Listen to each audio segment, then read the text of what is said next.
Hola, saludos a todos. Siguiendo con estos pasajes de la historia reciente, en este caso voy a hablar de cómo entender que un solo jesuita y su reducido entorno es capaz de influir en las decisiones de un solo sujeto, ¿no? Transmitiéndole consejos que inciten a juicios acordes a las pretensiones de estos hijos de Loyola. Entonces hay que comprender que estos jesuitas trabajan como agentes infiltrados en todos los bandos implicados para generar problemas que provoquen reacciones necesitadas de soluciones, ¿no? Entonces, para comprender cómo y por qué un jesuita se presta a participar en estas conspiraciones, hay que sopesar su juramento de claro corte militar, ¿no?, donde garantizan una total obediencia sin vacilaciones a todas y cada una de las órdenes de sus superiores, llegando incluso en ocasiones a no ser conscientes, el propio sujeto, el propio jesuita, no ser consciente del trasfondo de la misión en el que está inmerso. También en la monita secreta, un documento interno de la orden para enseñar cómo deben desenvolverse en su entorno, figura, entre varias estrategias, la conveniencia de ganarse la confianza del rico y del poderoso, ¿no?, o de cualquier persona que tenga la influencia social. Valgan como ejemplo que junto a Albert Einstein estaba el jesuita Lemaitre, que en realidad fue el autor de las teorías de Einstein, ¿no? O junto a Napoleón Bonaparte estaba el jesuita y asesor militar y político Emmanuel Sieyès. Junto al dictador español Francisco Franco estuvo su confesor espiritual, el padre jesuita Llano. Junto a George Washington estaba el jesuita John Carroll. O junto a Fidel Castro estuvo el jesuita español Armando Llorente. Y así un sinfín de ejemplos que serán expuestos en un futuro vídeo que tengo previsto hacer, ¿no? Para comprender cómo la élite, que nunca sale en los medios, ¿no?, nunca aparecen sus nombres, utiliza a sus mejores servicios secretos, disfrazados de bondadosa sotana, para infiltrarse en ambos bandos contendientes y así utilizar su doble juego, para que aflore en estos vídeos que estoy haciendo la omnipresencia jesuita en todos y cada uno de los acontecimientos históricos en los últimos siglos y las respectivas conexiones que relacionan a los personajes implicados en este caso concreto que voy a exponer. Veamos estos detalles, ¿no? Bueno, todos conocemos, sobre todo a través de la propaganda de Hollywood, las historias estas bien edulcoradas y manipuladas de aquellos enfrentamientos entre colonos y nativos de las llanuras norteamericanas, ¿no?, y en las que quedó inculcada el supuesto salvajismo de aquellas tribus, ¿no? Desde un sector del mundo no católico estadounidense se culpa a los jesuitas de estar en el entorno de aquellos conflictos y de aquellas matanzas que hubo en aquella guerra civil, ¿no?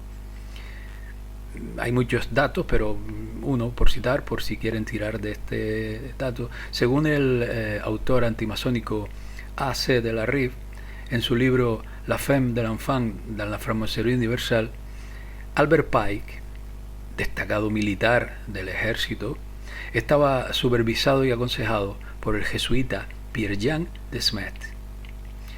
Como sabemos, Albert Pike fue soberano, gran comendador del antiguo y aceptado rito escocés de la masonería y miembro destacado del Ku Klux Klan. Pike, al igual que Aleister Crowley y otros personajes, asegura haber recibido iluminación de un espíritu guía que le proporcionó una hoja de ruta para conseguir el gobierno único mundial de lo que ellos denominaron la Nueva Atlántida. Albert Pike es además célebre por atribuírsele junto al masón Giuseppe Mazzini un intercambio de cartas escritas en el siglo XIX donde se plasmó dicha hoja de ruta consistente en prefabricar las dos guerras mundiales del pasado siglo XX y una tercera contienda supuestamente por desatarse. A mi entender, ¿no?, y siendo insólito el texto por acertar a la perfección en los acontecimientos posteriores, fueron otros los autores, ¿no?, y ya lo expliqué en un vídeo anterior. Entonces aquí debo decir que, habiendo sido infiltrada la masonería pocos años atrás por los Illuminati, una creación jesuita, me lleva a intuir que ningún masón, por muy importante que fuese, como el caso de Albert Pike, tomaría por sí solo una iniciativa como la descrita en su famoso libro Morales y Dogmas, donde, conociendo las maneras y las astucias jesuíticas, sospecho que descargaron a través de Albert Pike las consignas jesuitas que Desmet le susurraba al oído para culminar su reestructuración de la masonería especulativa, ¿no? Pike destacó por su capacidad para negociar con algunas de las tribus de la región y desempeñó inicialmente el cargo de representante de la Confederación para las Naciones Amerindias, pactando con líderes de lo que líderes de aquellas tribus. Y bueno, por otra parte, el jesuita Pierre-Jean Desmet fue uno de los personajes más influyentes durante el siglo XIX en los Estados Unidos. Esto es muy importante a tener en cuenta porque allí se tiene una imagen que se le tiene veneración, ¿no? A este jesuita, que estaba bajo la guía de su maestro en Roma, el Papa Negro en aquel tiempo, Jean Rotin, se le encomendó la tarea, una impresionante tarea, de viajar por los territorios de los habitantes originales de Norteamérica, por aquellas llanuras norteamericanas, ¿no? Esta dedicación le ocupó toda su vida, hasta que falleció en mayo de 1873, logrando erigirse, y escuchen bien, en uno de los escasísimos blancos que se ganara la confianza de aquellas tribus norteamericanas. A Desmet se le dio autoridad por parte de William Sherman y los miembros de la Comisión de Paz de aquella administración, y subvenciones para llevar a cabo negociaciones de paz con los Sioux. Desmet se reunió con Toro Sentado en junio de 1868. Un oficial del ejército, James Burr, afirmó que ningún hombre blanco ha estado nunca cerca de igualar su atractivo universal con los indios. Las conversaciones fueron muy exitosas y los representantes de los Sioux acordaron firmar un tratado de paz en Fort Laramie. Su modelo para los indios de la llanura fueron las reducciones jesuíticas del Paraguay, las cuales ya hemos tocado de muy someramente en un vídeo y que más adelante pues haremos un vídeo concreto sobre el tema. Y que recordemos, fueron clausuradas por los gobiernos de Portugal y España.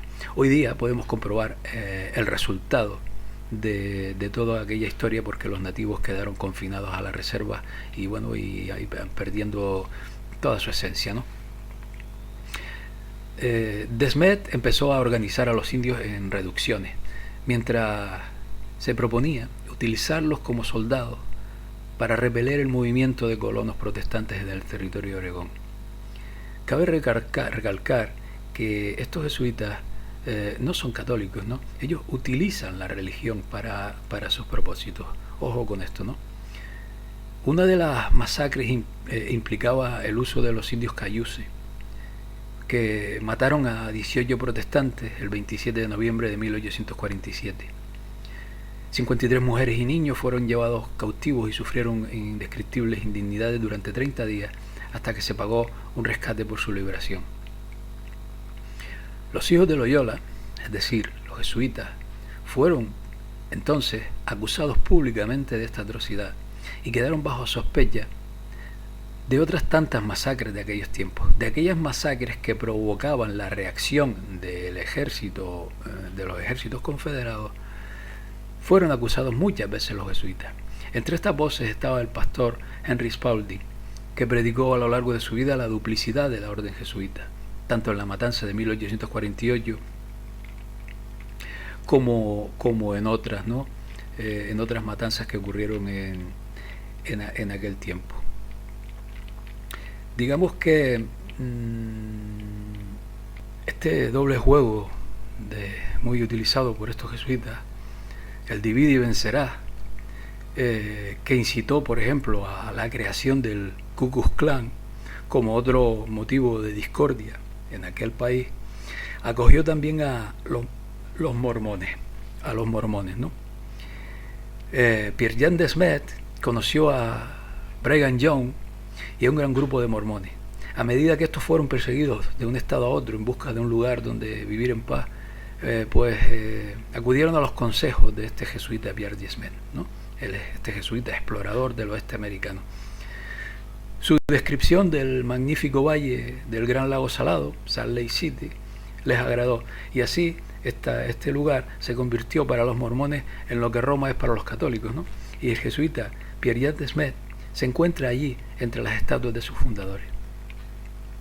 Decir que Brigham Young fue un masón de alto nivel manejado por este soldado jesuita Pierre Desmet, y fue el segundo presidente de la Iglesia de Jesucristo de los Santos de los Últimos Días, más conocidos como los mormones, fundados por otro masón, Joseph Smith, que estaba bien controlado también por los jesuitas. Brigham Young se llamó a sí mismo el Mahoma de Occidente y su Corán era el libro del Mormón. Brigham Young tuvo reuniones privadas con Pierre Desmet, que están bien datadas, ¿no? Este Desmet, utilizando al general confederado y grado 33 de la masonería, Albert Pike, incitó a los indios Sioux para el asesinato masivo de 800 luteranos blancos en Minnesota, ¿no? Mientras que, por otra parte, solicitaba la exención de los jesuitas del proyecto del baño de sangre que supuso aquella mal llamada guerra civil. A pesar de que Albert Pike fue un general confederado que cometió barbaridades, las mayores atrocidades de la guerra, hoy día su tumba se encuentra, decir que sí, en su cabeza, a solo 13 cuadras del edificio del Capitolio en Washington, ¿no? Todo aquello se hizo, toda aquella trama jesuítica vaticana, en la que estaba implicada, por supuesto, la City de Londres, donde estaban en ese momento, digamos, lo que está detrás de los jesuitas, dio como resultado que hoy día los Estados Unidos, el país más poderoso de la Tierra, con una imagen de protestante, pero que en realidad está controlado por completo por los jesuitas y el Vaticano, desde sus servicios secretos hasta la presidencia, pasando por los poderosísimos lobbies de todo tipo, que son los que deciden cada paso que da aquel país, ¿no?